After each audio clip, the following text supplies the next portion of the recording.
नमस्ते, प्रणाम। कैसे हैं आप सभी? आई होप आप सभी की तैयारी बहुत अच्छी चल रही होगी। तो आज हम ईएमआरएस का सिलेबस को लेके डिस्कशन करने वाले हैं कि क्या-क्या टॉपिक यहाँ आपके कवर हो रहे हैं। अभी नवरात्रि का ऑफर यहाँ पे हमारा चल रहा है, जिसमें आपको 4 कोर्स एक साथ अवेलेबल हो रहे हैं मात्र 1500 रुपए में। यानी कि 3000 का जो कोर्स है वो आप सभी के स्टूडेंट्स का हित देखते हुए मात्र 1500 रुपए में उपलब्ध हो रहा है। और इन सारी कोर्सेज की तैयारी जो है हम 6 अक्टूबर से लाइव फ्रॉम स्टूडियो शुरू करने वाले हैं। तो आप सभी हमारे साथ जुड़ सकते हैं और हम अपनी तैयारी को यहाँ से 6 तारीख से शुरुआत करने वाले हैं।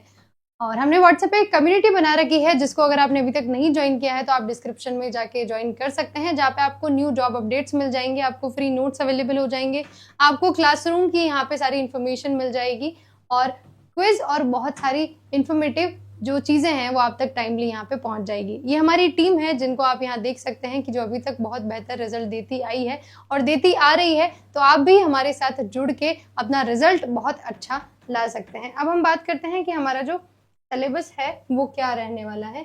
इसको लेके डिस्कशन करते हैं कि जो पीजीटी इकोनॉमिक्स का हमारा सिलेबस है वो क्या रहेगा। तो देखिए, इंट्रोडक्शन सबसे पहले शुरुआत करते हैं। स्टेटिस्टिक्स यहाँ पे आपकी यूनिट दी गई है, जिसमें आपका मीनिंग यहाँ आ गया, स्कोप आ गया, क्या है सांख्यिकी की, क्या है यहाँ पे उसके बारे में हमको यहाँ पे बताना है। मीनिंग, स्कोप, फंक्शन यहाँ पे आ गए, इंपॉर्टेंस आ गई स्टेटिस्टिक्स की। और फिर बात करते हैं कि इंपॉर्टेंस इकोनॉमिक्स में क्या है वो हमको यहाँ पे बतानी है। फिर collection, organisation, presentation of data. अब इसमें क्या क्या होगी, तो देखिए सबसे पहले स्टेटिस्टिक्स के लिए हमको डेटा को क्या करना पड़ता है, कलेक्ट करना पड़ता है। तो कलेक्शन ऑफ डेटा में सोर्सेज क्या है, प्राइमरी, सेकेंडरी। प्राइमरी में क्या क्या बाइफर्केशन है, कौन कौन से प्राइमरी सोर्सेज हैं, कौन कौन से सेकेंडरी है, ये यहाँ पे हमको पढ़ने रहेंगे। फिर बात करते हैं यहाँ पे सैम्पलिंग जो है, how basic data is collected with concept of sampling. Sampling से हम कैसे डेटा कलेक्ट करते हैं। एक होता है हमारा सेंसस, एक होता है हमारा सैंपल। तो कैसे हम सैम्पलिंग से डेटा को कलेक्ट करते हैं वो यहाँ पे हमको पढ़ना रहेगा। और मेथड जो है कलेक्टिंग डेटा वो यहाँ पे हमको देखना है। और यहाँ पे मैंने आपको बताया ना कि प्राइमरी सेकेंडरी क्या है, डिफरेंस तो आपको देखना ही है। उसके साथ प्राइमरी और सेकेंडरी के अंदर क्या क्या आता है वो भी हमको यहाँ पे पढ़ना रहेगा। तो यहाँ पे दे रखा है कि some important sources of secondary data. उसके साथ ये तो हो गया सैम्पलिंग, और दूसरा मैंने आपको बताया कि सेंसस, तो आपको इंडिया का सेंसस भी यहाँ पे पढ़ना है और नेशनल सैंपल सर्वे ऑर्गेनाइजेशन यहाँ पे आपको पढ़नी रहेगी। कलेक्शन के बाद हम क्या करते हैं, डेटा को ऑर्गेनाइज करते हैं। तो देखिए, ऑर्गेनाइजेशन ऑफ डेटा में हमको मीनिंग यहाँ पे और टाइप क्या क्या होते हैं वेरिएबल्स के, फ्रीक्वेंसी डिस्ट्रीब्यूशन क्या होता है, क्योंकि आप सभी को बताया जब हम मीन, मोड, मीडियन निकालते हैं तो ये सब चीजें हमें पता होनी चाहिए। वेरिएबल क्या है, फ्रीक्वेंसी डिस्ट्रीब्यूशन क्या है। तो जब हमको बेसिक अच्छे से पता होगा तभी हम आगे जो है वो तैयारी को कंटिन्यू कर पाएंगे। तो ऑर्गेनाइजेशन डेटा में आपका यहाँ पे सारी चीजें कवर हो गई, क्या क्या वेरिएबल है, क्या फ्रीक्वेंसी डिस्ट्रीब्यूशन है, ये सब आपको पढ़ना रहेगा। ऑर्गेनाइजेशन के बाद आता है प्रेजेंटेशन ऑफ डेटा। तो देखिए, प्रेजेंटेशन में सबसे पहले कैसे करते हैं हम, टेबुलर प्रेजेंटेशन करते हैं, डायग्रामेटिक करते हैं प्रेजेंटेशन। तो ये चीजें आपको यहाँ पढ़नी है। फिर दूसरा आता है ज्योमेट्रिक फॉर्म। ज्योमेट्रिक फॉर्म में क्या हो गया हमारा, बार डायग्राम जो बनाते हैं, पाई डायग्राम बनाते हैं, आपने देखे होंगे सोशल स्टडीज में भी हम पढ़ते हैं ये सारी चीजें। तो बार डायग्राम यहाँ हो गया आपका, पाई डायग्राम हो गया। फ्रीक्वेंसी डायग्राम क्या होता है यहाँ पे आपको पढ़ना है, यानी कि हिस्टोग्राम, पॉलीगॉन और अपना ऑजाइव कर्व जो है यहाँ पे आपको पढ़ना है। अर्थमेटिक लाइन ग्राफ जो है, टाइम सीरीज ग्राफ यहाँ पे आपको पढ़ना है। तो ये प्रेजेंटेशन में सारी चीजें आ गई, आपको हर चीज यहाँ पे इंक्लूड की है। अलग अलग बाइफर्केशन जो है आपको यहाँ पे बता दिया गया है, तो वो यहाँ पे आपको पढ़ना है। फिर बात करें स्टेटिस्टिकल टूल्स एंड इंटरप्रिटेशन में क्या क्या यहाँ पे आ रहा है, तो वो देखिए। सेंट्रल टेंडेंसी यहाँ पे हमको पढ़ना है, जिसमें अर्थमेटिक, मीन, मीडियन, मोड, ये हमको यहाँ पे पढ़ना है।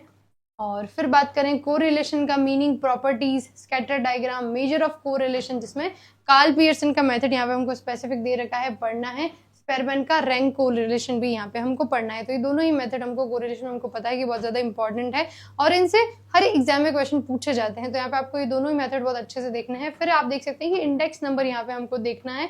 अब इंडेक्स नंबर पे भी इन्होंने बाइफर्केशन दे रखा है कि देखिए आपको क्या क्या पढ़ना है। मीनिंग पढ़ना है, टाइप्स पढ़नी है। फिर होलसेल प्राइस इंडेक्स क्या होता है, कंज्यूमर प्राइस इंडेक्स क्या होता है। देखिए, इन सब के अलग अलग नाम भी हैं, तो आपको वो नाम भी ध्यान में रखने हैं, उन सब चीजों को देखना है। इंडेक्स ऑफ इंडस्ट्रियल प्रोडक्शन, कौन ये इशू करता है, कौन डेटा कलेक्ट करता है।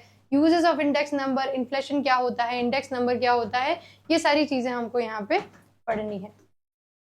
फिर देखिए, ये तो हो गया हमारा स्टेटिस्टिक्स का पार्ट। फिर हम बात करते हैं माइक्रो इकोनॉमिक्स का। तो देखिए, माइक्रो इकोनॉमिक्स में सबसे पहले आता है हमारा इंट्रोडक्शन। क्या है माइक्रो इकोनॉमिक्स, यहाँ पे हमको वो बतानी है।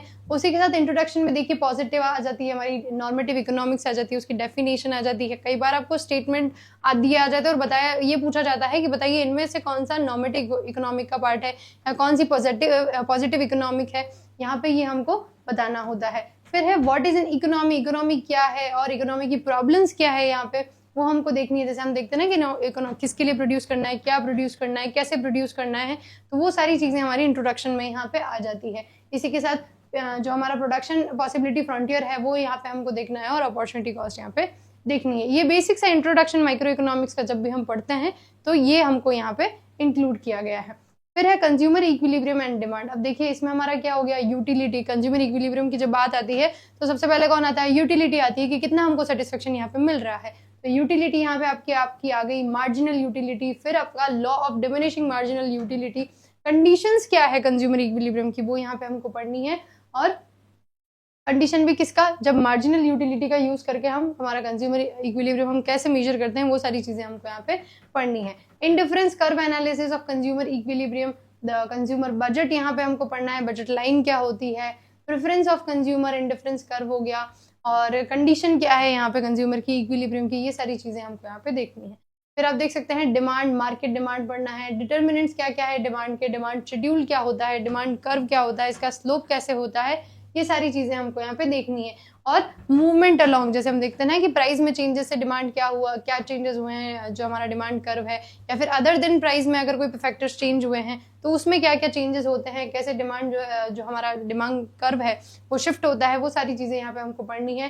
फिर हमको प्राइस इलास्टिसिटी डिमांड की देखनी है, या फिर प्राइस इलास्टिसिटी को क्या क्या फैक्टर अफेक्ट करते हैं, वो सारी चीजें यहाँ पे हमको कवर करनी है। फिर आप देख सकते हैं कि इसमें मेथड भी हमको दे रखा है कि measurement of price elasticity of demand, percentage change method and total expenditure method, यानी कि पूरा ही कवर हो ही रहा है यहाँ पे हमारा इलास्टिसिटी का जो कंसेप्ट है वो सब हमको यहाँ पे पढ़ना है। ये तो बात होगी पूरा हमारा कंज्यूमर इक्विलिब्रियम की।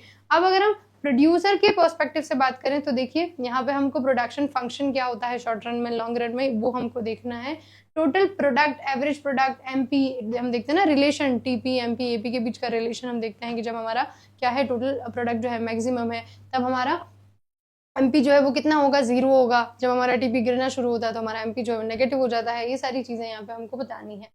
रिटर्न टू अ फैक्टर क्या होता है ये हमको बताना है। कॉस्ट क्या क्या होती है, शॉर्ट रन की कॉस्ट क्या क्या होती है, जैसे टोटल कॉस्ट हो गई, टीएफसी हो गई, टीबीसी हो गई, एवरेज कॉस्ट हो गई, एफसी हो गई, एवरेज वेरिएबल कॉस्ट क्या होती है, मार्जिनल कॉस्ट का मीनिंग और उनका रिलेशनशिप क्या है सबका आपस में, वो भी हमको यहाँ पे बताना है। फिर आप देख सकते हो कि ये तो हमारी होगी कॉस्ट, फिर साथ में इसी के साथ इसी से जुड़ी हुई हमारी रेवेन्यू भी यहाँ पे हमको पढ़नी है, जिसमें टोटल, एवरेज, मार्जिनल आगे उनका रिलेशनशिप क्या है वो हमको देखना है। फिर जैसे कंज्यूमर इक्विलिब्रियम होता है वैसे ही प्रोड्यूसर इक्विलिब्रियम भी होता है, तो हमें प्रोड्यूसर इक्विलिब्रियम में भी सारी चीजें कवर हो गई, जहाँ पे मीनिंग क्या है, कंडीशन क्या है, मार्जिनल रेवेन्यू, मार्जिनल कॉस्ट का, सप्लाई, मार्केट सप्लाई, डिटर्मिनेंट्स क्या है सप्लाई के, सप्लाई शेड्यूल क्या है, सप्लाई कर्व, उसके स्लोप क्या क्या है, यहाँ पे हमको वो सारी चीजें पढ़नी है। Movement along and shift in supply curve, price elasticity of supply भी यहाँ पे हमको देखनी है। Measurement of price elasticity of supply, इसमें परसेंटेज चेंज मेथड जो है वो आपको यहाँ पे पढ़ना है। फिर बात करते हैं कंज्यूमर का इक्विलिब्रियम हो गया, प्रोड्यूसर का हो गया, थर्ड आता है हमारा मार्केट की, मार्केट कैसे काम करता है। अब मार्केट में देखिए यहाँ पे आपको सारे मार्केट नहीं दिए हैं, आपको forms of market and price determination under perfect competition with simple application. यहाँ पे आपको क्या पढ़ना है, परफेक्ट कॉम्पिटिशन पढ़ना है। अब परफेक्ट कॉम्पिटिशन में क्या क्या पढ़ना है, तो फीचर्स आ गए यहाँ पे हमारे, इक्विलिब्रियम कैसे डिसाइड होगा मार्केट में, और इफेक्ट क्या क्या होंगे, shift in demand and supply, simple application of demand supply, price ceiling क्या होती है, प्राइस फ्लोर क्या होता है, ये सब यहाँ पे हमको देखना रहेगा। तो मार्केट में आपने देखा है कि केवल परफेक्ट कंपटीशन ही, और भी मार्केट होते हैं मोनोपोली, मोनोपोलिस्टिक, ओलिगोपोली, तो वो हमको यहाँ पे नहीं देखने हैं।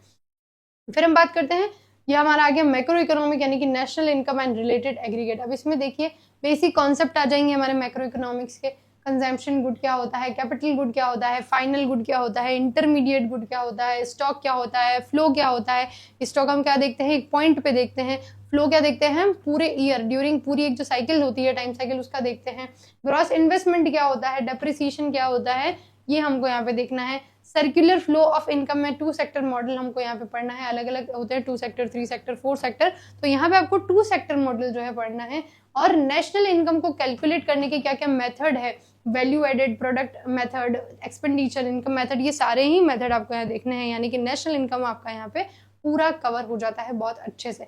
अब नेशनल इनकम में भी इन्होंने बाइफर्केशन दे दिया है, GNP, NNP, GDP, NDP, market price पे क्या होती है, फैक्टर प्राइस पे क्या होती है, रियल इनकम क्या होती है, नॉमिनल क्या होती है, जीडीपी डिफ्लेटर क्या होता है, ये सारी चीजें हमको यहाँ पे देखनी है। और जीडीपी और वेलफेयर का रिलेशन क्या होता है वो भी हमको यहाँ पे बताना है, यानी कि नेशनल इनकम में कुछ भी आपका यहाँ पे छूटना नहीं है। नेशनल इनकम आ गया यानी कि पूरा कॉन्सेप्ट जो है यहाँ पे कवर हो गया। फिर बात करते हैं मनी एंड बैंकिंग की। तो देखिए, मनी की बात आई तो सबसे पहले हमको ये बताना होगा कि मनी का मीनिंग क्या है, इसके फंक्शंस क्या क्या हैं। Supply of money, currency held by the public and net demand deposit held by commercial bank, यहाँ पे हमारा हो गया। Money creation by the commercial bank, banking system. Central bank क्या है, इसके फंक्शंस क्या क्या हैं, और जैसे फंक्शन में एग्जांपल ऑफ द आरबीआई, और बैंक इशू कैसे करता है, गवर्नमेंट बैंक, बैंकर्स का बैंक है, control of credit through bank rate, CRR, SLR, repo rate, सारी चीजें आपको यहाँ पढ़नी है। रिवर्स रेपो रेट क्या होता है, ओपन मार्केट ऑपरेशन क्या होते हैं, मार्जिन रिक्वायरमेंट क्या होती है, यानी कि ये हमको इन्फ्लेशन के क्वालिटेटिव क्वांटिटेटिव मेजर ये सारे हो गए, सब कुछ यहाँ पे हमको कवर करना है।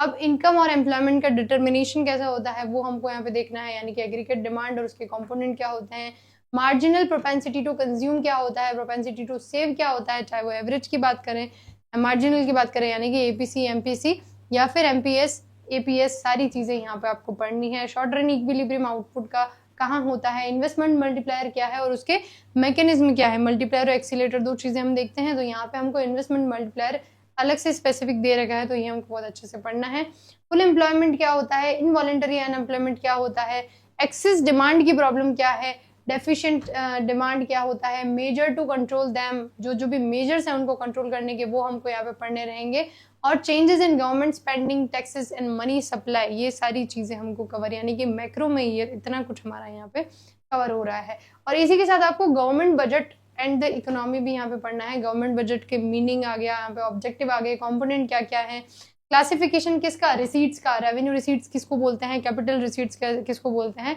आपको एग्जाम में क्या होता है, स्टेटमेंट दे दिए जाते हैं कि इसमें से कौन सी कैपिटल रिसीट है, कौन सी नहीं है, कौन सी रेवेन्यू है, कौन सी रेवेन्यू रिसीट नहीं है। एक्सपेंडिचर का क्लासिफिकेशन, कौन से रेवेन्यू एक्सपेंडिचर है, कौन सा कैपिटल एक्सपेंडिचर है, बैलेंस, सरप्लस, डेफिसिट, बजट जो होता है वो क्या होता है, उसके बारे में हमको बताना है। गवर्नमेंट अगर डेफिसिट हो गया तो उसको मेजर किस तरीके से करेगी वो यहाँ पे आ गया। फिर हमारा बीओपी यानी कि बैलेंस ऑफ पेमेंट अकाउंट का मीनिंग, कंपोनेंट यहाँ पे आ गया। सरप्लस और डेफिसिट क्या होता है बीओपी में, कैसे उसको एडजस्ट करेंगे, ये सारी चीजें हमको यहाँ पे बतानी रहेगी। फॉरेन एक्सचेंज रेट में मीनिंग आ गया हमारा, फिक्स फ्लेक्सिबल रेट क्या होती है, मैनेज कैसे करते हैं फ्लोटिंग को, और एक्सचेंज रेट को कैसे डिटरमाइन करते हैं फ्री मार्केट में, मेरिट और डीमेरिट क्या है फ्लेक्सिबल और फिक्स्ड एक्सचेंज रेट की, अगर फ्लेक्सिबल एक्सचेंज रेट है किसी इकोनॉमी में तो उसका क्या बेनिफिट है, क्या डीमेरिट है, वो सारी चीजें यहाँ पे हमको देखनी है। फ्लोटिंग एक्सचेंज रेट सिस्टम को कैसे मैनेज किया जाता है वो भी यहाँ पे हमको देखना है। फिर हम देख सकते हैं जो भी डेवलपमेंट एक्सपीरियंस है, जो भी विकास हुए 1947 से लेकर 90 के बीच, और जो इकोनॉमिक रिफॉर्म हुआ यानी कि सिंस 1991, यानी कि ये इंडियन इकोनॉमी का पार्ट आ गया हमारा, जिसमें इंट्रोडक्शन बताना है हमें state of Indian economy on the independence, Indian economic system and common goals of 5 year plan, यानी कि 1991 के बाद के जितने भी डेवलपमेंट है, जो भी 5 ईयर प्लान्स हैं वो यहाँ पे हमको सारा डिटेल में पढ़ना है। और एग्रीकल्चर यहाँ पे हमको पढ़ना है, इंडस्ट्री पढ़ना है, फॉरेन ट्रेड यहाँ पे हमको पढ़ना है, एग्रीकल्चर के जो भी इंस्टीट्यूशनल एस्पेक्ट है या एग्रीकल्चर स्ट्रेटेजी है वो सब कुछ यहाँ पे हमको देखनी है। और जो भी इकोनॉमिक रिफॉर्म्स हुए हैं सिंस 1991 यहाँ पे हमको वो देखना है, लिबरलाइजेशन, ग्लोबलाइजेशन और प्राइवेटाइजेशन, यानी कि एलपीजी पॉलिसी है उसको पूरा अच्छा से डिटेल में पढ़ना है, डिमोनेटाइजेशन क्या है, जीएसटी क्या है, ये सब हमको यहाँ पे पढ़ना है। फिर इंडियन इकोनॉमी के करंट चैलेंजेस को देखिए आप कि ह्यूमन कैपिटल फॉर्मेशन क्या होती है, लोग जो है वो रिसोर्स कैसे बनते हैं। हमने देखा ना कि जैसे जैसे पॉपुलेशन बढ़ रही है तो वो पॉपुलेशन हमारे रिसोर्स कैसे बनेगी, जब उनको बहुत ज्यादा क्या करेंगे, स्किल करेंगे और उनके ऊपर ऐसा काम करेंगे कि वो लोग क्या बने, क्रिएटिव बने, उनके एजुकेशन पे पैसा लगाए, उनको स्किल करे, तो वो सब चीजें क्या बनेगी, अगर पॉपुलेशन ग्रो कर ही रही है तो वो इस तरीके से करे कि कहीं ना कहीं इकोनॉमी को भी बेनिफिट दे। Role of human capital in economic development, क्या इकोनॉमिक डेवलपमेंट में ह्यूमन कैपिटल का रोल होता है। Growth of education sector in India, rural development के जो भी इश्यूज हैं वो यहाँ पे आपको देखने हैं। Credit and marketing, role of cooperative, agriculture diversification, alternative farming, organic farming यहाँ पे आपको देखनी है।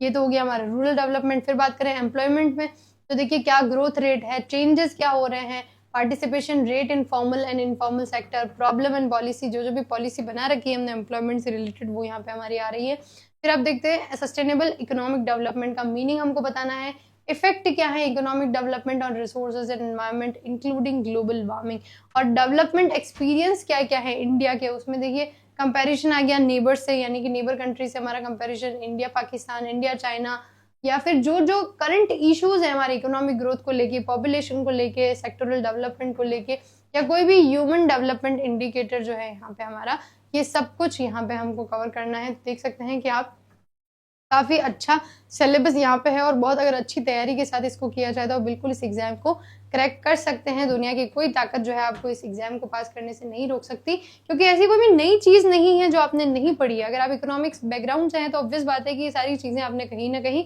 पड़ी हुई है, तो बहुत एक अच्छी स्ट्रक्चर्ड वे में तैयारी के साथ आप इसको मजबूत बना सकते हैं।